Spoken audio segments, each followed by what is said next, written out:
Dear students, welcome back. आज के lecture में हम आपका जो WRU एंड इरिगेशन का सिलेबस है उसमें पैराग्राफ 2 में जो भी कैनाल से रिलेटेड टॉपिक्स दिए गए हैं वो सारे के सारे कवर करेंगे। वेल इरिगेशन और डाइवर्जन हेडवर्क वाले टॉपिक्स हैं जो वियर एंड बैराज, वो हम नेक्स्ट लेक्चर में कवर करेंगे। तो स्टार्ट करते हैं। सबसे पहले तो आता है कि टाइप्स ऑफ कैनाल है क्या है, मतलब किस किस टाइप की कैनाल्स हो सकती हैं। तो कैनाल को डिफरेंट टाइप से हम क्लासिफाई, मतलब डिफरेंट पैरामीटर के बेसिस पे हम क्लासिफाई कर सकते हैं। सबसे पहले है कि परमानेंसी के बेसिस पे कि कैनाल है वो परमानेंट है, थ्रू आउट द ईयर उसमें पानी अवेलेबल है, तो वो होगी पेरिनियल या परमानेंट कैनाल। कोई ऐसी कैनाल है जिसमें रिवर में हाई डिस्चार्ज है, उसी कंडीशंस में हम सिर्फ वाटर सप्लाई कर रहे हैं, इस टाइप की कैनाल को बोला जाता है टेम्परेरी या इनंडेशन कैनाल। तो ये ओनली रेनी सीजन में ही वाटर कैरी करेगी जब रिवर में sufficient of amount water available है, और कोई डाइवर्जन हेडवर्क या स्टोरेज इस टाइप की कैनाल के लिए हम नहीं बनाएंगे। रिवर में हाई हेड पे डिस्चार्ज अवेलेबल है तो हम उसी को सप्लाई कर देंगे फील्ड्स में। नेक्स्ट आता है साइज के बेसिस पे कि कितना डिस्चार्ज कैरी कर रही है। तो सबसे पहले ये जैसे डाइवर्जन हेडवर्क है, यहाँ पर सबसे पहले जो आती है, जो सबसे ज्यादा डिस्चार्ज कैरी करती है, वो होती है मेन कैनाल। उसके बाद आपकी आती है ब्रांच कैनाल, जो कि इस मेन कैनाल से डिस्चार्ज लेती है। ये ब्रांच कैनाल हो गई, ये हो गई, ये हो गई। इसके बाद आती है मेजर डिस्ट्रीब्यूटरी। मेजर डिस्ट्रीब्यूटरी कौन सी है? जो कि ब्रांच कैनाल से डिस्चार्ज लेती है, जैसे कि आपकी ये वाली मेजर डिस्ट्रीब्यूटरी होगी। इसके बाद आती है माइनर डिस्ट्रीब्यूटरी। इसमें मेजर डिस्ट्रीब्यूटरी से भी कम डिस्चार्ज होगा, मतलब एक मेजर डिस्ट्रीब्यूटरी है वो एक से ज्यादा माइनर डिस्ट्रीब्यूटरीज को वाटर सप्लाई कर रही होगी। और लास्ट में आता है वाटर कोर्स। वाटर कोर्स है वो लास्ट, सबसे लास्ट वाला जो चैनल है, कैनाल है, वो है जिसका डिस्चार्ज है वो सबसे कम होगा। डिस्चार्ज के इंक्रीजिंग ऑर्डर में अगर हम सेट करें तो पहले मेन कैनाल आएगी, फिर ब्रांच कैनाल, फिर major distributary, minor distributary, water course.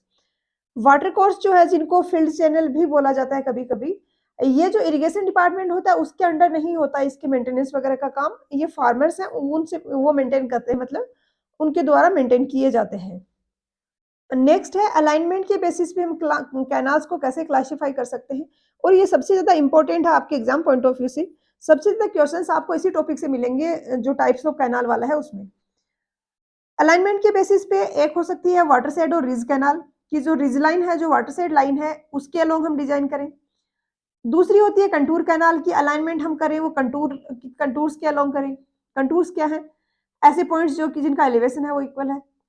Third है साइड स्लोप कैनाल की, जो साइड स्लोप्स हैं उनके अलोंग हम इसको अलाइन करें। एक पिक्चर से देखते हैं, आपको क्रिस्टल क्लियर हो जाएंगी तीनों कैनाल्स। ये देखिए आप यहाँ पर एक पिक्चर देख पा रही है। सबसे पहले तो वाटर साइड लाइन काफी लोगों को पता नहीं होता है क्या होता है, इसलिए वो समझ नहीं पाते हैं। बेसिकली यहाँ पर आपको दिख रहा है कि ये वाला जो एरिया है, इसका जो पानी जाएगा, रन ऑफ जाएगा, वो ड्रेनेज जो जाएगा वो किसी एक स्ट्रीम में जाएगा। ये दूसरी साइड की है, इसका किसी दूसरी स्ट्रीम को जाके ज्वाइन करेगा। तो अब ये तो अलग अलग कैचमेंट हो गए। कोई स्ट्रीम है, जितना एरिया उसमें कंट्रीब्यूट कर रहा है डिस्चार्ज में, वो सारा का सारा उसका कैचमेंट है। अब यहाँ पे हमारे पास इधर वाला एक कैचमेंट हो गया, उधर वाला हो गया दूसरा कैचमेंट हो गया। इनके बीच में बाउंड्री कौन बना रहा है? ये जो टॉप लाइन है, रिज लाइन, ये इनके बीच में बाउंड्री बना रहा है। इसको रिज लाइन भी बोला जाता है और वाटर साइड लाइन भी बोला जाता है। अब अगर कैनाल को हम इस टॉप पे, ये जो लाइन बन रही है, इसके अलोंग अगर अलाइन करें तो उसको हम रिज कैनाल बोलेंगे या वाटर साइड कैनाल बोलेंगे। एडवांटेज किस क्या क्या है इसकी? एक तो ये बिल्कुल टॉप पे है, तो दोनों साइड पे ये इरिगेट कर सकती है, कैनाल्स दोनों साइड में जा सकती हैं। इससे जो एरिया इरिगेट करे वो बोथ साइड का कर सकती है।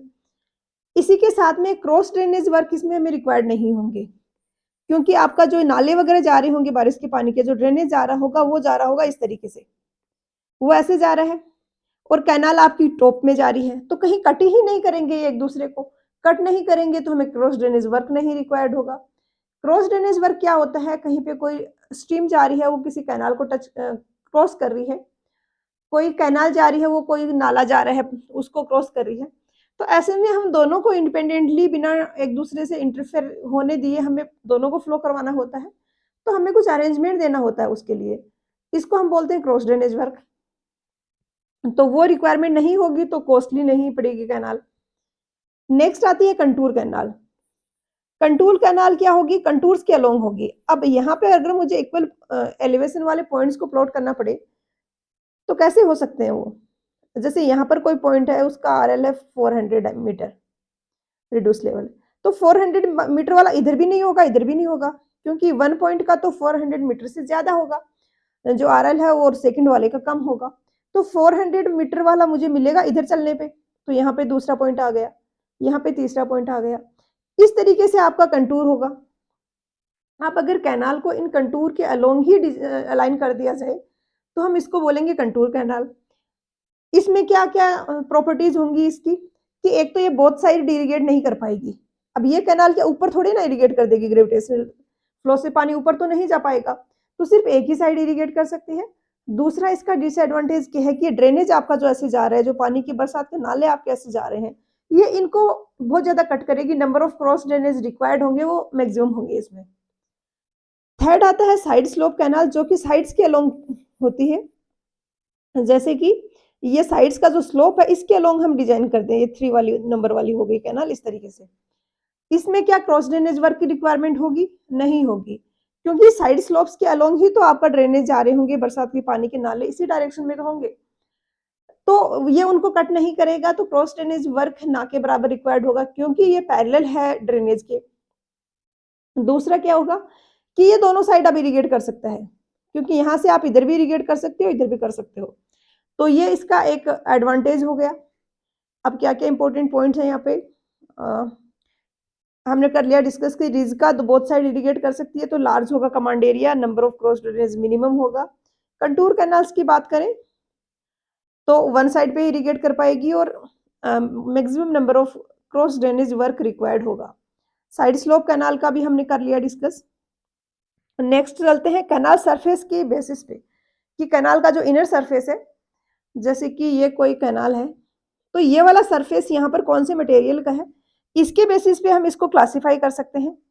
इसमें होता है लाइन्ड कैनाल और अनलाइन्ड कैनाल। अनलाइन्ड कैनाल में आपने ऐसे ही खाई बना के कैनाल बना दिया, आपने उस सरफेस पर कोई कवर नहीं किया है उसको सेव करने के लिए, तो अनलाइन्ड कैनाल हो गई। लाइन्ड कैनाल क्या हुआ कि जो सरफेस है उसकी, उस पर आपने किसी मटेरियल से लेयर दे दी, कवर कर दिया, उसको लाइनिंग कर दी, तो ये लाइन्ड कैनाल हो गई। अब अनलाइन्ड का कैनाल है, इसको टेक्निकली अगर हम बात करें तो हम ऐसे डिफाइन कर देते हैं कि नेचुरल मटेरियल जिससे वो एक्सक्रेशन किया गया है, कंस्ट्रक्ट हुई है, वो ही एक्सपोज्ड है, उसी में से फ्लो हो रहा है। अनलाइन्ड कैनाल को फिर हम फर्दर 2 टाइप्स में क्लासिफाई कर सकते हैं, और ये क्लासिफिकेशन इंपॉर्टेंट है क्योंकि डिजाइन में ये बहुत ज़्यादा इंपॉर्टेंट रोल प्ले करता है। अनलाइन्ड कैनाल में क्या होगा कि वो कौन सी टाइप की सॉइल में से पास हो रही है, ये उसकी प्रॉपर्टीज को अफेक्ट करेगा, उसको डिजाइन कैसे करेंगे इस पे से अफेक्ट होगा।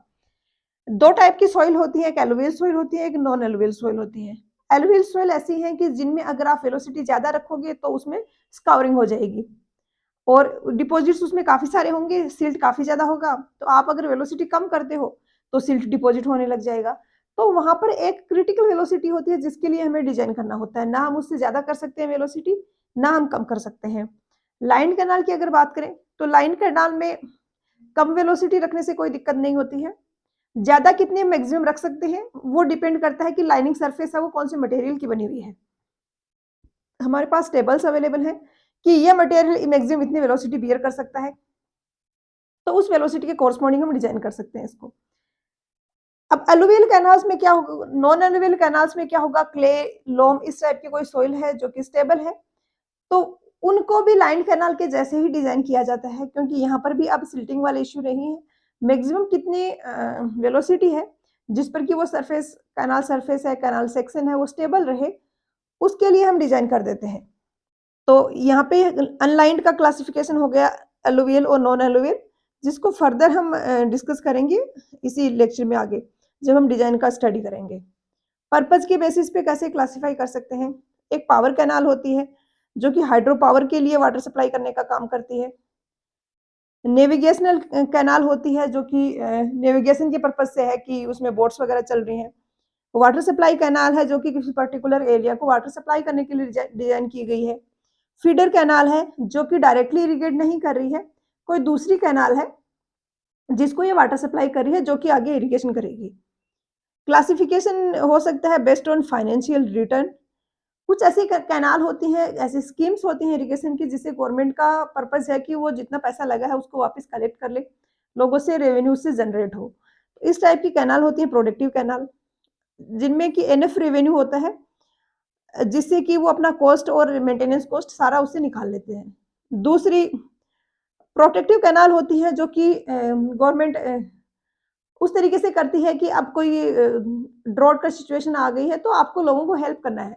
वहाँ पे वो पर्पज़ नहीं होता है कि जितना हम कॉस्ट लगा रहे हैं क्या हम कवर कर पाएँगे। इसके बजाय वहाँ पर ये हो कि फेमाइन से वो एरिया प्रोटेक्ट हो जाए। वहाँ के फार्मर्स हैं उनको जो फेमाइन की वज़ह से दिक्कत आने वाली है वो उनकी कम हो जाए, क्रॉप में एटलीस्ट सम मतलब कुछ तो उनको क्रॉप ज का जो यील्ड है वो मिल जाए। उसके बाद टाइप्स ऑफ डिस्ट्रीब्यूशन सिस्टम की अगर हम बात करें, तो कैनाल में पानी जो जाएगा रिवर से जाएगा। अब रिवर से कैनाल में जो पानी जा रहा है, तो हम कैसे उसमें कैनाल में सप्लाई कर रहे हैं, इसके 2 मैकेनिज़्म हो सकते हैं। अगर कोई पेरेनियल रिवर है, तो उसमें क्या होगा, थ्रू आउट द ईयर पानी अवेलेबल होगा। तो वहाँ पर आप जैसे ये रिवर जा रही है, तो आप उसमें एक वियर बना दोगे। एक वियर क्या होगा कि एक ऑब्स्ट्रक्शन के जैसे है, फॉर एग्ज़ाम्पल यहाँ पे ऐसे जैसे कि ये रिवर की सरफेस है, ये डेप्थ ऑफ वाटर है। तो इस डेप्थ पे रिवर फ्लो हो रही थी। आपको किसी कैनाल में सप्लाई करना है तो आपको वाटर लेवल को रेज़ करना पड़ेगा। तो उसके लिए यहाँ पर आपने कोई ऑब्स्ट्रक्शन बना दिया। अब क्या होगा, यहाँ पे डेप्थ है वो ये हो जाएगी, पानी इसके ऊपर से फ्लो होगा या तो, नहीं हम जब अलाउ करेंगे इसको फ्लो होने के लिए तो फ्लो होगा। तो इस टाइप का स्ट्रक्चर हम बना देते हैं, इसको बोला जाता है डाइवर्जन हेडवर्क। इसके 2 टाइप हैं, डाइवर्जन हेडवर्क के, वियर एंड बैराज। अब यहाँ पर ये तब बना सकते हैं हम जब पेरेनियल रिवर हो। कोई ऐसी रिवर है जिसमें रेनी सीजन के अलावा पानी अवेलेबल ही नहीं है, तो उसमें भी डाइवर्जन हेडवर्क बना के भी क्या होगा, जब रिवर ही सूख गई है तो कहाँ से आप पानी को रेज़ करोगे और कैनाल में सप्लाई करोगे। तो इस टाइप का रिवर जो कि पेरेनियल नहीं है, वहाँ पर भी स्टोरेज हेडवर्क दिया जाता है। स्टोरेज हेडवर्क में एक हम डैम बनाएँगे, जिसके पास में बड़ा-सा एक रिजर्वॉयर बनेगा। उस रिजर्वॉयर से वहाँ पे पानी स्टोर होगा, बारिश के सीज़न में हम स्टोर कर लेंगे और जब रेनी सीज़न, मानसून सीज़न नहीं है, तो हम उस पानी को धीरे-धीरे कैनाल्स में सप्लाई करते रहेंगे। तो डिस्ट्रीब्यूशन सिस्टम 2 टाइप का हो गया, डाइवर्जन हेडवर्क जिसमें वियर एंड बैराज हो गया और इसमें आप यहाँ पे बनाओगे एक डैम। डैम है, ये आपके सिलेबस में नहीं दिया गया है कहीं पर भी, बट एक आई थिंक 1 या 2 बार क्वेश्चंस पूछे गए हैं। तो ऐसे टॉपिक्स जो सिलेबस में नहीं है, उनसे इक्के-दुक्के क्वेश्चंस पूछे जा रहे हैं। इनसे आपको जो डैमेज हो रहा है, उसको आप कंट्रोल करने के लिए ये कर सकते हो कि आप एटलीस्ट एक एमसीक्यूज़ की बुक, जो कि प्रेफरेबली गुप्ता एंड गुप्ता होगी, उसका कंप्लीट कवर कर लो। मतलब गुप्ता एंड गुप्ता में आप में जो सिलेबस में है टॉपिक्स, वो तो कवर कर ही रहे हो, उसके साथ में ऐसे टॉपिक्स जो सिलेबस में नहीं है, उनके भी आप क्वेश्चंस एटलीस्ट कवर कर लो। तो ऐसे में आपको थोड़ा-सा आइडिया हो जाएगा और क्वेश्चंस ज़्यादातर होते भी हैं रिपीट इन बुक्स से, तो इससे आपको उतनी दिक्कत नहीं होगी। हालाँकि क्योंकि आप उतना डिटेल में तो नहीं पढ़ सकते जितना सिलेबस वाली चीज़ों को पढ़ रहे हो, क्योंकि इनसे क्वेश्चन तो 5-7% आ रहे हैं। तो इसके लिए फिर पूरा डिटेल में पढ़ना भी कोई वाइज़ डिसीज़न नहीं होगा। नेक्स्ट है कि इसमें 2 तो ये हो गए, इसके अलावा एक मिक्सअप भी होता है दोनों का, कंबाइंड सिस्टम भी होता है जिसमें स्टोरेज भी होता है और डाइवर्जन हेडवर्क भी होता है। ये तब यूज़ करते हैं जब रिवर नॉन पेरेनियल हो और कमांड एरिया है वो डैम साइड से अवे हो। तो उस केस में दोनों का कंबाइंड हम यूज़ करेंगे। नेक्स्ट आता है कैनाल में लॉसेस किसके कारण हो सकते हैं। हमने डाइवर्जन हेडवर्क के पास में कैनाल को सप्लाई दे दी। अब वो वाटर फ्लो होते-होते फील्ड में पहुँचेगा तो उसमें काफ़ी ज़्यादा लॉस होंगे। कौन-कौन से लॉस होंगे? एक तो ये थोड़ा-सा डेटा दिया है, हम थोड़ा-सा देख लेते हैं, तो एक याद करने की ज़रूरत नहीं है, आपको रफली आइडिया होना चाहिए कि कौन-सी टाइप के कैनाल में कितना परसेंट तक लॉस हो रहा है। मेन कैनाल और ब्रांचेज़ की बात करें तो 15 से 20% लॉस होगा उसमें, यानी 100 मीटर क्यूब पर सेकंड का डिस्चार्ज आप डाइवर्जन हेडवर्क पे डाल रहे हो, तो फील्ड में यह जो एंड पॉइंट होगा मेन कैनाल का, वहाँ पे सिर्फ आपके पास 85 टू 80% डिस्चार्ज ही अवेलेबल होगा। 80 to 85 metre cube per second का डिस्चार्ज ही अवेलेबल होगा। Major and minor distributary, major and minor distributor की अगर बात करें तो इनमें 6 टू 8% होता है। फील्ड चैनल्स में लॉसेज होते हैं 20 टू 22% होते हैं। अप्लाई करते हैं जब वाटर को हम फील्ड में, जो वाटर एप्लीकेशन एफिशिएंसी हमने पिछले लेक्चर में पढ़ा था, तो वहाँ पर लॉसेज होते हैं वो 25 से 27% होते हैं। रटना नहीं है, बस एक रफ आइडिया माइंड में होना चाहिए। तो लॉसेज यहाँ पे कितने ज़्यादा हो रहे हैं आपको समझ आ रहा होगा कि 41 टू 50% तक लॉसेज हो रहे हैं। जितना वाटर हमने सप्लाई किया, आधा तो ऐसे ही वेस्ट हो रहा है। तो हमें अगर उसको रोकना है लॉसेज को, तो पहले तो हमें पता होना चाहिए कि लॉसेज हो किस-किस के कारण रहे हैं। अब लॉसेज किस-किस कारण होते हैं? वाटर एब्ज़ॉर्प्शन के कारण लॉसेज होते हैं। जो ग्राउंड सरफेस है उसके अंदर वाटर एब्ज़ॉर्ब हो जाता है यानी इनफ़िल्टर हो जाता है, उसके कारण लॉसेज होंगे। परकोलेशन के कारण लॉसेज होंगे और सबसे ज़्यादा लॉसेज हैं वो इसी के कारण होते हैं। परकोलेशन यानी जो इनफ़िल्टर हुआ हुआ वाटर है वो ज़्यादा नीचे डेप्थ पे जाता है। ये होता है परकोलेशन, इसको सीपेज लॉसेज भी बोलते हैं। और ये डिपेंड किस पे करता है? सीपेज हेड पे। सीपेज हेड क्या है? Difference of the water level of the canal and level of ground water table. Canal में आपका वाटर लेवल क्या है और वाटर टेबल आपका क्या है? वाटर टेबल जितना ज़्यादा नीचे होगा मतलब उतने ही ज़्यादा ये लॉसेज होंगे। वाटर टेबल अगर ऊपर आ गए हैं, तो उस केस में सीपेज लॉसेज है वो कम हो जाते हैं। नेक्स्ट है इवेपोरेशन। इवेपोरेशन हम पढ़ चुके हैं हाइड्रोलॉजी वाले चैप्टर में।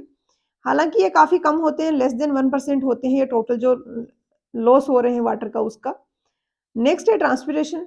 उसमें कुछ घास वगैरह कैनाल के सेक्शन के अंदर हो जाती है।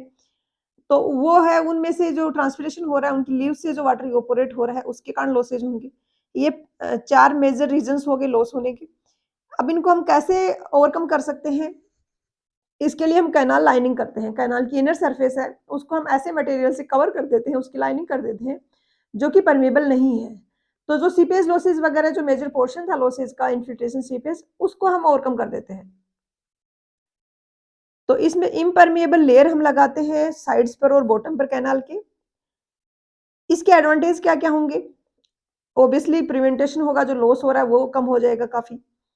वाटर लॉगिंग होगी वो कम हो जाएगी। वाटर लॉगिंग मैंने पहले भी आपको बताया है एक बार कि वाटर लॉगिंग क्या होती है? वाटर टेबल आपके ऊपर आने लग जाती है। वाटर टेबल ऊपर आके अगर रूट ज़ोन में आ गई है, प्लांट की रूट ज़ोन डेप्थ के अंदर एंटर कर गई है, तो उस केस में रूट ज़ोन डेप्थ का कुछ पोर्शन ऐसा होगा जो हमेशा सैचुरेटेड रहेगा और ये प्लांट की रूट्स के लिए हेल्दी सिचुएशन नहीं है, क्योंकि वहाँ पे अब एयर सर्कुलेट नहीं हो पाएगी और बेसिकली जो रूट्स हैं वो गल जाएँगी पानी-पानी में रहने के कारण।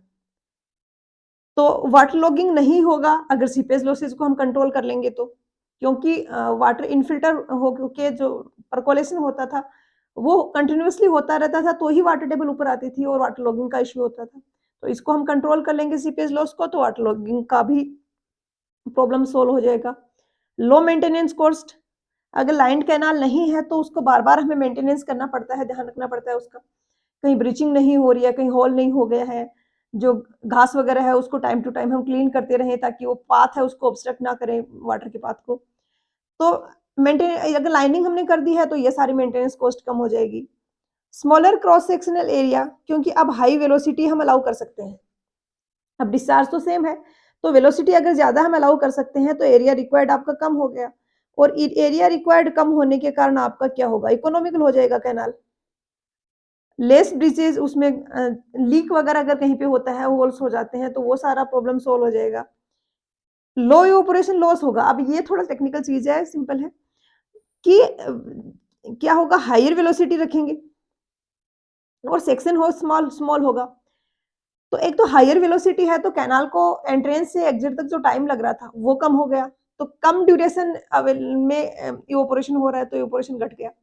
दूसरा क्या होगा कि अब आपका क्रॉस सेक्शनल एरिया भी कम हो गया। एरिया कम होगा तो टॉप विड्थ भी कम होगी और टॉप से ही तो इवेपोरेशन हो रहा था। अगर टॉप का जो सरफेस एरिया उसको हम रिड्यूस कर देते हैं, तो ऑटोमेटिकली हमारा इवेपोरेशन घट जाएगा। नेक्स्ट आता है डिसएडवांटेजेस क्या-क्या हैं। सबसे बड़ा डिसएडवांटेज तो यही होता है कि इनिशियल कॉस्ट। मोस्टली जो भी एडवांस्ड इस तरीके के तरीके होते हैं इरिगेशन के सप्लाई करने के हो गए वाटर को, लॉसेस को कवर करने के हो गए, सब में यही मेन डिसएडवांटेज रहता है कि इनिशियल कॉस्ट काफ़ी हाई रहती है। डिफिकल्ट टू रिपेयर, उसमें अगर कहीं पे टूट-फूट हो गया है तो उसको फिर रिपेयर करना डिफिकल्ट होता है क्योंकि आपको सप्लाई को रोकना पड़ेगा और फिर उसको रिपेयर करना पड़ेगा। आउटलेट को अगर आपको शिफ्ट करना है, आउटलेट क्या है कि कैनाल से जो आपको सप्लाई करना है फील्ड में वाटर, उसके लिए जो ओपनिंग दी गई है। तो अगर बिल्ट अप सेक्शन मतलब लाइन्ड कैनाल है, तो लाइन्ड कैनाल में फिर जहाँ पर आउटलेट है उसको अगर हमें पोज़ीशन चेंज करनी है तो वो डिफिकल्ट होता है। क्योंकि पुरानी ओपनिंग को आपको क्लोज़ करना पड़ेगा और दूसरी जगह आपको किसी मशीन की हेल्प से या हैमर की हेल्प से ओपनिंग करनी होगी। अब टाइप्स ऑफ लाइनिंग क्या क्या हो सकता है? एक होती है हार्ड सरफेस टाइप लाइनिंग, जिसमें कि एक ऐसा मटेरियल जो कि हार्ड है हम उसकी कवर कर देते हैं। कंक्रीट की आप लाइनिंग कर सकते हो। कंक्रीट की लाइनिंग साइट पे मशीन से भी कर सकते हो, और प्री फैब्रिकेटेड स्ट्रक्चर्स भी हम लाके स्लैब्स लाके वहाँ पर रख सकते हैं।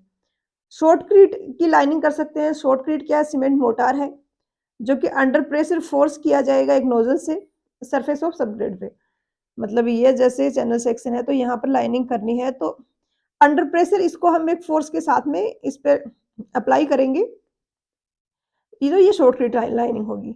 सीमेंट मोर्टार लाइनिंग क्या होगा? एक layer of cement and mortar जो यूनिफॉर्म थिकनेस की होगी, उसको हम ले कर देंगे कॉम्पैक्टेड सबग्रेड पे। सबग्रेड समझ रहे हो ना आप? ये वाली जो सरफेस है अंदर वाली, इसको पहले हम कॉम्पैक्ट करते हैं, उसके बाद लाइनिंग करते हैं। Brick tile lining. Brick tile lining में या तो ब्रिक की लाइनिंग होगी या जैसे टाइल की लाइनिंग होगी।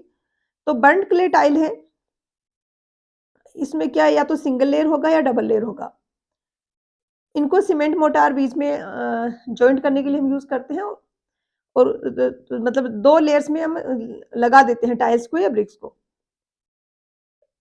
नेक्स्ट है स्टोन ब्रिक लाइनिंग। तो अनड्रेस्ड स्टोन है, मतलब प्रॉपर फिनिशिंग वगैरह उनकी नहीं की होगी, उनको सीमेंट मोर्टार का हम रेशियो लेंगे 1:6 का, और उसके साथ में हम उनको लेइंग कर देंगे।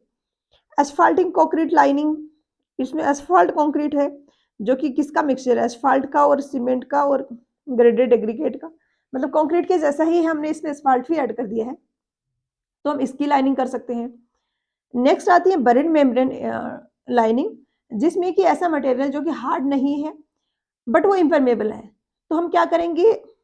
ये जैसे चैनल सेक्शन है, तो यहाँ पे पहले हमने ये मेम्ब्रेन डाल दिया और इसके ऊपर से मिट्टी डाल दी फिर से, तो नीचे ये मेम्ब्रेन है तो ये पेनिट्रेट होने नहीं देगा। आपको सिंपलेस्ट इसका एग्जांपल बताऊं, फॉर एग्जांपल आपने वो पॉलीथीन ली, जो बड़े लेवल पे पॉलीथीन वगैरह यूज करते हैं, त्रिपाल बोलते हैं जिसको, तो फॉर एग्जांपल वो लिया और आपने इसको कवर कर दिया और उसके ऊपर से मिट्टी डाल दी, तो अब परकोलेशन लॉसेज ऑटोमेटिकली रुक जाएंगे।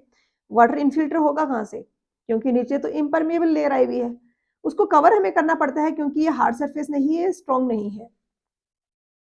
तो बरीड मेम्ब्रेन लाइनिंग किस किस की होती है? Pre fabricated light membrane lining हो सकती है, कोई प्री फैब्रिकेटेड मेम्ब्रेन बाहर से मंगा के उसकी लाइनिंग कर सकते हैं। बेंटोनाइट एंड क्ले की मेम्ब्रेन की लाइनिंग कर सकते हैं। 4 सेमी थिक इसका हम करेंगे। बेसिकली बेंटोनाइट क्या है? ये ऐसी सॉइल है जिसकी स्वेलिंग बहुत ज्यादा होती है इसमें वाटर ऐड करने पे, और एक बार आपने इसको वेट कर दिया तो स्वेलिंग बहुत ज्यादा होगी, इसकी परमेबिलिटी बहुत कम होगी, तो ये एक इम्परमेबल मटेरियल के जैसे एक्ट करेगा, तो इसकी हम लाइनिंग कर सकते हैं। रोड ऑयल लाइनिंग, तो इसमें सबग्रेड के ऊपर हम स्प्रिंकल कर देंगे रोड ऑयल को, और वो एज ए लाइनिंग एक्ट करेगा, और वो पेनिट्रेट कर जाएगा इनिशियल कुछ डेप्थ तक, तो उसके वॉइड्स हैं उनको वो ब्लॉक कर देगा, और फिर इनफिल्टर परकोलेट नहीं होगा वाटर। नेक्स्ट है अर्थ लाइनिंग। इसमें क्या होगा? अर्थ मटेरियल जो है उसी को कॉम्पैक्ट करके उसकी लाइनिंग कर दी जाती है। कौन सा अर्थ मटेरियल? जैसे कि क्ले सॉइल, जिनकी परमेबिलिटी है वो काफी कम है। थिक कॉम्पैक्टेड अर्थ लाइनिंग, अगर क्ले की करेंगे तो थिन में चल जाएगा क्योंकि परमेबिलिटी कम है उसकी, या फिर आप ज्यादा थिकनेस का मटेरियल यूज कॉम्पैक्टेड अर्थ यूज कर सकते हो। अर्थ क्या? बेसिकली मिट्टी ही है डिफरेंट डिफरेंट टाइप की, उसको आपने कॉम्पैक्ट कर दिया है तो उसकी परमेबिलिटी कम हो गई है और उसकी आप लेयर लगा दो।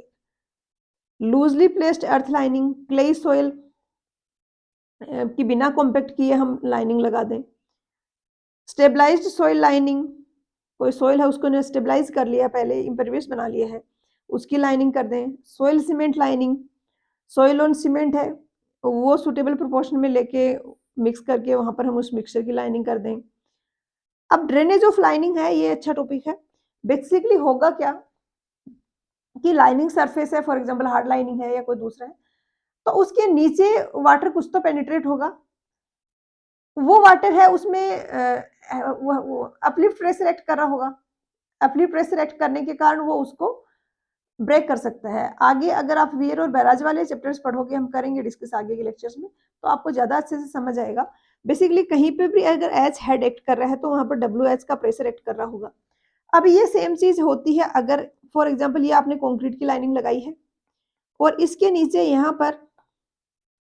पर कुछ वाटर के पार्टिकल्स हैं, यहाँ पे वाटर है तो ये हाई हेड के कारण होगा क्योंकि यहाँ तक पानी भरा हुआ है कैनाल में, तो यहाँ पर WH का हेड एक्ट कर रहा है, तो अपलिफ्ट प्रेशर इस पर एक्ट कर रहा होगा WH। अब ये जो लाइनिंग की सरफेस है ये उस पर अपवर्ड फोर्स लगाएगा एक, और इस अपवर्ड फोर्स के कारण अगर वो स्टेबल नहीं है तो ब्रेक भी हो सकती है।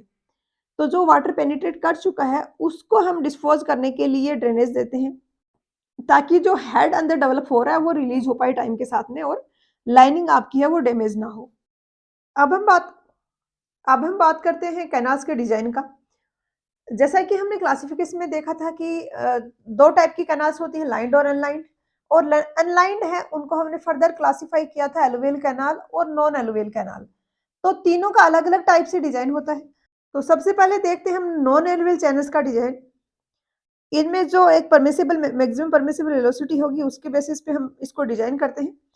साइड स्लोप्स की अगर बात करेंगे तो क्ले है, तो क्ले अगर कटिंग में है तो 1:1 का स्लोप होगा, फिलिंग में है तो 1.5:1 का होगा, और अगर दूसरा कोई मटेरियल है तो 0.5:1, 0.25:1 का स्लोप होगा ग्रिट और सॉफ्ट रॉक वगैरह के लिए। और अगर हार्ड रॉक है तो या तो हम ये स्लोप अडॉप्ट करते हैं, नहीं तो वर्टिकल भी हम उसको डिजाइन कर सकते हैं। अब यहाँ पर कौन सी इक्वेशन यूज होंगी, या तो हम चेजिस इक्वेशन यूज करेंगे जो ओपन चैनल फ्लो के केस में होती है, या फिर मैनिंग्स इक्वेशन यूज करेंगे। आर यहाँ पर हार्डलिंग रेडियस है, एस है वो चैनल बेड है उसका स्लोप है। क्या प्रोसीजर हम फॉलो करेंगे, कोई भी कैनाल को हमें डिजाइन करना है तो हमें कितना डिस्चार्ज पास कराना है उससे यह तो हमें पता होगा। हमने देखा पिछले लेक्चर्स में कि कैसे वाटर रिक्वायरमेंट के बेसिस पे हम निकाल सकते हैं कि किसी पर्टिकुलर कमांड एरिया के लिए हमें कितना डिस्चार्ज रिक्वायर्ड होगा। तो डिस्चार्ज अगर आपको पता है, परमिसिबल वेलोसिटी आपको पता है कि कौन से टाइप का सोइल है उसके लिए परमिसिबल वेलोसिटी क्या है, तो आप एरिया निकाल सकते हो। इसी के साथ में आपको पता है V इज इक्वल टू ये होगा, और यहाँ पर आप R निकाल सकते हो। इस फॉर्मूले से आपको V पता है, S पता है, N पता है, तो आप R निकाल सकते हो। R हमें पता है क्या होता है, A/P। A/P आपका R होता है, तो P आ जाएगा आपका A/R। तो यहाँ पर अब आपके पास दो इक्वेशन आ गई हैं और दो आपके पास अननोन है B और D। साइड स्लोप तो आप कुछ अज्यूम करोगे, B और D अननोन है, जैसे कि ये चैनल सेक्शन है ट्रेपेजोइडल, तो ये बेड विड्थ है और ये डेप्थ ऑफ फ्लो। दो अननोन है आपके पास, दो इक्वेशन आ गई हैं, तो आप इनको सोल्व करके निकाल सकते हो। आर यहाँ पर साइड स्लोप है। तो ये तो हो गया नॉन एलुवियल चैनल है उस केस में। अब यहाँ पर नॉन एलुवियल चैनल के केस में बताऊं तो एक बुक में टेबल दी गई है कि कौन सा सोइल है तो कितनी मैक्सिमम परमिसिबल वेलोसिटी है। बट मैं आपको जितने क्वेश्चंस करने को बोल रही हूँ वहां पर आपको इस टाइप के क्वेश्चंस मिलते हैं जिनमें वेलोसिटी पूछी गई है, तो आप वो वेलोसिटीज याद रख लीजिए। अदरवाइज ऐसे अननेसेसरी डेटा देने से आपके लिए बल्कि हो जाएंगी चीजें और आप नहीं समझ पाओगे कि कौन सी चीजें याद रखने के लिए जरूरी है कौन सी नहीं है। तो क्वेश्चंस मिलेंगे तो याद रख लेना, नहीं तो जरूरत नहीं है उसकी। नेक्स्ट है लाइन कैनाल। लाइन कैनाल में जैसा हमने अभी देखा, थोड़ा टाइम पहले डिस्कस किया कि हम एक हार्ड सरफेस से या दूसरे किसी मटेरियल से कवर कर देते हैं उसको, जिसके कारण उसकी में जो लेयर है वो इम्परमेबल है और लॉसेज कम हो जाते हैं एब्जॉर्प्शन वाले, परकोलेशन वाले। तो यहाँ पर लाइंड कैनाल है तो जनरली हार्ड सरफेस होता है और हायर वेलोसिटी वो बियर कर सकता है। तो जो नॉन एनुअल चैनल्स के उनसे भी ज्यादा वेलोसिटी अब हम यहाँ पर अलाउ कर सकते हैं। प्रॉपर्टीज की अगर हम बात करेंगे तो या तो ट्रायंगुलर सेक्शन हम रखेंगे या ट्रेपेजोइडल सेक्शन रखेंगे। ट्रायंगुलर सेक्शन हम तब रखेंगे जब Q 85 मीटर क्यूब पर सेकेंड से कम है, ये इंपॉर्टेंट है, पूछा जाता है एग्जाम में। अब यहाँ पर ट्रायंगुलर सेक्शन अगर है आपका है तो उस केस में आपको एरिया और पेरीमीटर निकालना होगा। एरिया और पेरीमीटर आप किस तरीके से निकालोगे, सिंपल ज्योमेट्री लगा के। ये जो सर्कुलर सेक्शन है ये इसके टेंजेंशियल होगा, तो ये एंगल 90 डिग्री होगा क्योंकि ये सर्किल की रेडियस और उसकी टेंजेंट के बीच का एंगल है, ये 90 डिग्री होगा। तो अगर इस वाले थीटा की अगर हम बात करें तो ये बेस होगा, सॉरी ये बेस होगा और ये परपेंडिकुलर होगा। इसमें अगर मैं टेन थीटा लिखूं तो टेन थीटा किसके इक्वल होगा, परपेंडिकुलर अपॉन बेस। परपेंडिकुलर क्या है आपका d डिवाइडेड बाय बेस क्या है, ये इसको मैं इस डिस्टेंस को b बोल रही हूँ। तो यहाँ से b आपके पास आ जाएगा d अपॉन टेन थीटा, जिसको आप लिख सकते हो d कोट थीटा। तो अब आपके पास ये साइड आ गई है d कोट थीटा।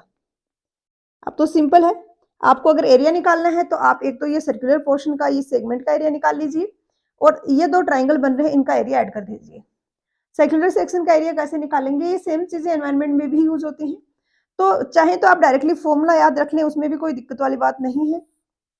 फॉर्मूला अगर आप याद रख सकते हैं, आपको डेरिवेशन में घुसने की ज़रूरत भी नहीं है, उसके बिना आराम से चल जाएगा काम। एक चीज़ का यहाँ पर इम्पोर्टेंट आपको ध्यान रखना है कि थीटा हमेशा रेडियन में होगा।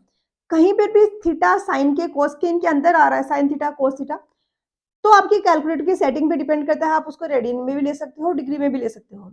लेकिन कहीं पर थीटा ऐसे आ रहा है, साइन कॉस के अंदर नहीं आ रहा है, ऐसे आ रहा है, तो वहां पर आपको हमेशा हमेशा थीटा रेडियन में ही लेना है। अब यहाँ पर मैं अगर बात करूं तो सर्कुलर पोर्शन का क्या हो जाएगा एरिया, अगर ये पूरा सर्कल होता तो सेंट्रल वाला एंगल होता 2 पाई और एरिया होता पाई डी स्क्वायर। अगर 1 डिग्री 1 होता रेडियन तो ये 0.2 पाई होता, और अगर ये थीटा है तो दिस मल्टीप्लाई बाय थीटा हो गया। सॉरी, ये 2 थीटा है ना ये वाला एंगल, तो 2 थीटा हो गया। तो ये पहले वाली टर्म आ गई। दूसरे वाले में तो आपको इस वाले ट्राइंगल का एरिया निकालना है, half into base into height. ये यहाँ पे डी स्क्वायर आएगा, तो ये कैसे आया, हाफ बेस के हाफ का D cot theta into D. ये एक ट्राइंगल का एरिया हो गया, 2 ट्राइंगल बन रहे हैं, एक ये बन रहा है, एक ये बन रहा है, तो इसको आप ट्वाइस कर दोगे, तो इसको सम करोगे तो ये फॉर्मूला आ जाएगा। पेरीमीटर की अगर हम बात करें तो हमने ये साइड तो निकाल ही ली है, ये साइड हमने निकाल ली है, डी, ये डी कोट थीटा है, ये वाली साइड है यहाँ तक, ये भी डी कोट थीटा है, तो ट्वाइस हो जाएगा डी कोट थीटा का। तो उसके अलावा आपको ये ऐड करना है। तो अगर सर्कल का सेंट्रल पे जो एंगल है वो 2 पाई बन रहा होता, तो इसका पेरीफेरी होता 2 पाई आर, 2 पाई आर, जिसको आप यहाँ पे 2 पाई डी लिख सकते हो या 2 पाई आर लिख दीजिए, 2 पाई डी लिख दिया। एक के लिए हो जाएगा 2 पाई डी अपॉन 2 पाई, और 2 थीटा के लिए हो जाएगा दिस मल्टीप्लाई बाय 2 थीटा। तो यहाँ पर अब 2 डी आप बाहर ले लेंगे तो थीटा प्लस कोट थीटा अंदर आ जाएगा। उसके बाद अगर डिस्चार्ज है वो 85 मीटर क्यूब पर सेकंड से ज्यादा है तो आप ट्रेपेजोइडल सेक्शन यूज करोगे। ट्रेपेजोइडल सेक्शन में क्या होगा, अगेन यहाँ पे ये एक ट्राइंगल बन रहा है, ये एक ट्राइंगल बन रहा है, इतना तो सेम है, ये एक सर्कुलर का सेक्शन है, सर्कुलर का सेक्शन है, और बीच में ये इस तरीके से एक ट्रेपेजोइडल बन रहा है। तो ये आपको इसका और ऐड करना होगा, बी डी आपने और ऐड कर दिया, बाकी सेम है। वहां पर ये 2 थीटा एक जगह बन रहा था, यहाँ पे थीटा थीटा 2 जगह बन रहा है, तो मैग्नीट्यूड सेम ही रहेगा। अब यहाँ पर फाइनल आपके फॉर्मूले आएंगे, वो ये आएंगे। इन पर क्वेश्चंस पूछे जाते हैं, कभी कभी फॉर्मूला पूछ लिया जाता है, न्यूमेरिकल्स पूछे जाने के चांसेस कम है। यहाँ पर अब थीटा आप 1:1 रखोगे तो आप कुछ वैल्यूज आएंगी, वो एक तरीके से स्टैंडर्ड वैल्यूज है, बट मुझे लग रहा है वो रटने की जरूरत नहीं है, बस ये 2 फॉर्मूले याद रख लीजिए। डिजाइन प्रोसीजर क्या होगा, एरिया आपका इक्वल होगा डिस्चार्ज अपॉन वेलोसिटी की, जो कि होता है, और आर आप इससे निकाल लोगे मैनिंग्स वाले फॉर्मूले से, और यहाँ से फिर जैसे पिछले में किया था वैसे ही 2 आपके पास इक्वेशंस आ गई, बी और डी 2 आपके पास अननोन है, तो आप उनको सोल्व कर सकते हो। अब आते हैं मोस्ट इंपोर्टेंट टॉपिक, जो कि है एलुवियल चैनल्स का, एलुवियल कैनाल्स का डिजाइन। एलुवियल कैनाल्स का डिजाइन है वो काफी कॉम्प्लिकेटेड है, क्योंकि जैसे मैंने पहले बताया बहुत ज्यादा वेलोसिटी नहीं रख सकते, कम नहीं रख सकते, तो इनके लिए अलग अलग थ्योरीज हैं। सबसे पहले कैनेडी थे एक साइंटिस्ट, उन्होंने कुछ एरिया को स्टडी किया और वहां पर काफी सारी कैनाल बनी हुई थी। कुछ ऐसी कैनाल थी जिनकी सिल्ट है, उसको बार बार रिमूव करना पड़ रहा था। कुछ ऐसी थी जिनमें इरोजन हो रहा था। कुछ ऐसी कैनाल थी जहां पर ना इरोजन हो रहा था ना सिल्टिंग हो रही थी। तो इन्होंने इनको स्टेबल चैनल माना और इनको स्टडी किया, इन पे रिसर्च करी। इनका स्टडी एरिया था वो पंजाब में था, आई थिंक अपर बाड़ी डॉब करके है कुछ, पाकिस्तान के में आता है भी। ये साइंटिस्ट थे, ये आज़ादी से पहले के टाइम थे जब पाकिस्तान और इंडिया कंबाइंड था। तो इन्होंने स्टडी किया, हाँ यही अपर बाड़ी डॉब कैनाल सिस्टम को स्टडी किया, और इसमें इन्होंने कुछ कुछ ऑब्जर्वेशंस मतलब ऑब्जर्व किया, कुछ कुछ ऑब्जर्वेशंस लिए और उनके बेसिस पे कुछ फॉर्मूले दिए। सबसे पहले दिया कि क्रिटिकल वेलोसिटी की वेलोसिटी ये अगर होगी तो ना सिल्टिंग होगी ना इरोजन होगा, और क्रिटिकल वेलोसिटी है इसका ये फॉर्मूला दिया, v0 will be equal to 0.55 D raise to power 0.6। D यहाँ पर डी डेप्थ ऑफ फ्लो है और v0 है वो वेलोसिटी है। उसके बाद कैनेडी ने रिकॉग्नाइज किया कि ग्रेड जो है, जो पार्टिकल्स हैं, डेप्थ ऑफ फ्लो तो मैटर कर ही रहा है, लेकिन जो पार्टिकल्स वहां पे, जो सोil के पार्टिकल्स हैं, सिल्ट के पार्टिकल्स हैं, उनका साइज भी मैटर करता है। तो उन्होंने इसको भी उसमें किया इंक्लूड अपने फॉर्मूले में, और इन्होंने मॉडिफाइड फॉर्मूला दे दिया ये। एम क्या है? M V upon V zero का रेशियो है। वी जीरो क्या है? वी जीरो क्रिटिकल वेलोसिटी है उस चैनल के लिए जहां पर पार्टिकल साइज जो है, सिल्ट का पार्टिकल साइज है वो सेम है जो अपर बॉडी डॉब कैनाल सिस्टम का था, जो इन्होंने स्टडी किया था। और डिफरेंट में अगर आपको लगाना है फॉर्मूला तो ये वी डिफरेंट के लिए वेलोसिटी हो गई। बेसिक इन्होंने इक्वेशंस क्या क्या दी डिराइव करने के लिए, डिजाइन करने के लिए, कि एक तो ये इक्वेशन हमेशा आपको आएगी कि हमें डिस्चार्ज पता है तो मेरे यहाँ निकालने वेलोसिटी पता हो। तो वेलोसिटी के लिए इन्होंने ये फॉर्मूला यूज किया, इसको बोला जाता है कटर्स फॉर्मूला। कटर्स फॉर्मूला इन्होंने यूज किया वेलोसिटी के लिए, और ये कटर्स फॉर्मूला है। तो एक वेलोसिटी यहां से आ गया, इसको आप इस इक्वेशन में पुट कर सकते हो, एक की इक्वेशन बनेगी, और दूसरा वेलोसिटी की ये वाली इक्वेशन आ गई 0.55 m d raise to power 0.64 d critical velocity है, और m अभी हमने जो देखा critical velocity ratio v upon V zero का रेशियो बेसिकली वो है। अब यहाँ पर कैनेडी ने कोई इक्वेशन नहीं दी थी बेड स्लोप के लिए और वी/डी रेशियो के लिए। सारे जो चैनल्स डिजाइन किए गए वो साइड स्लोप 0.5:1 के लिए किए गए। तो क्या-क्या इसमें क्या हुआ कि कैनेडी ने ये अपनी स्टडी से फाइंड आउट किया और रिजल्ट्स दिए, ऑब्जर्वेशन दिया, इक्वेशंस दी। बट फिर इसमें कुछ डिसएडवांटेज थे। वो एक तो यह था कि इसमें कटर्स फॉर्मूला हम यूज कर रहे हैं, तो एक तो कटर्स फॉर्मूला के जो कुछ लिमिटेशंस है वो यहाँ पर भी आ जाएंगे। इन्होंने अपना खुद का फॉर्मूला नहीं दिया वेलोसिटी का। दूसरा क्या था कि कटर्स फॉर्मूला है ये कॉम्प्लिकेटेड है और इसमें काफी ज्यादा ट्रायल एंड एरर, इस मेथड में काफी ज्यादा ट्रायल एंड एरर आ रहे हैं, क्योंकि आपको दिख रहा है ये कितना कॉम्प्लिकेटेड है। इसको आप डिस्चार्ज वाली इक्वेशन में रखोगे, देन उसके आप पास बाद आपको एक यूनिक इक्वेशन मिल नहीं रही है, आपको ट्रायल एंड एरर से सॉल्व करना है कि कौन सी ऐसी वैल्यूज है जो इस इक्वेशन को सेटिस्फाई कर रही हैं। तो ये इनका डिसएडवांटेज रहा। हालांकि काफी टाइम तक इसी तरीके से उस टाइम तक डिजाइन किया गया जब दूसरी कोई थ्योरी नहीं आई थी तब तक। और गैरेट ऐसे साइंटिस्ट थे जिन्होंने कि ग्राफिकल सॉल्यूशन दिया कि हाँ ठीक है ये कॉम्प्लिकेटेड है, ट्रायल एंड एरर भी इन्वॉल्व है, तो एक ग्राफ दे दिए कि हाँ इससे आप फाइंड आउट कर सकते हो।